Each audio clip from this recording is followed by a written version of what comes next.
গল্প তো সবাই বলতে পারে, তবে কয়জন আছে যে নিজেই গল্প তৈরি করতে পারে?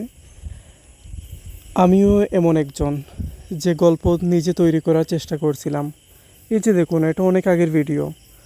আমি জানতাম যে আমি এই ভিডিও দিয়ে আমার না ভালো কোয়ালিটি, আমি তেমন কাস্টমার পাবো না। তাও আমি ওগুলো নিয়ে ভিডিও মেক করতাম। ওই সময় থেকে প্রচুর ভিডিও করতাম, আমি প্রচুর কাজ করতাম বাগানে। আমি আশানুরূপ ফলাফল পেতাম না, তাও কাজ করতাম। কিন্তু ধীরে ধীরে সব কিছু পরিবর্তন হলো। আস্তে আস্তে এই যে দেখুন, আমার বাগানের ভিডিওগুলো ভাইরাল হতে শুরু করলো, সবাই আমাকে পছন্দ করতে শুরু করলো। আস্তে আস্তে সব কিছুই বাড়তে শুরু করলো, সাথে ইনকামও। তবে আমি এটা জানি যে এখনকার যে ইনকামটা, ওইটা আগে ছিল না। এখন যেটা আছে ওইটা সামনে থাকবে কি না এটাও আমি জানি না। তবে আমি কাজ করতেছি। আমি জানি সফলতা আসবে পরিশ্রমের মাধ্যমে। আমি কাজ করতেছি। আজকে আমার একটু গল্প, আমাকে নিয়ে একটু যদি জানতে চান, তাহলে আমার আগামী কয়েকটা ভিডিও দেখতে পারেন।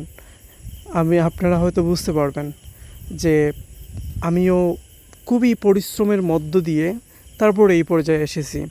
আমি প্রচুর স্ট্রাগল করেছি, তাও আমি পুরোপুরি সফল আমি বলবো না।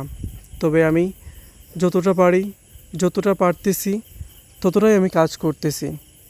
আমি হয়তো অনেক বড় একটা সাফল্য পাবো ইনশাআল্লাহ। এই প্রচেষ্টা নিয়েই আমি কাজ করতেছি। আমি চাই আমাকে নিয়ে সবাই কথা বলুক। একটা সময় আসবে ইনশাআল্লাহ, যখন সবাই আমাকে নিয়ে মাতামাতি করবে, সবাই আমাকে নিয়ে কথা বলবে। বলবে যে এই ছেলেটা মধ্যবিত্ত পরিবারের একটা ছেলে, এই একটা বিজনেস করে সে সাফল্য অর্জন করেছে। এটা বলবে সবাই ইনশাআল্লাহ, একদিন আসবে।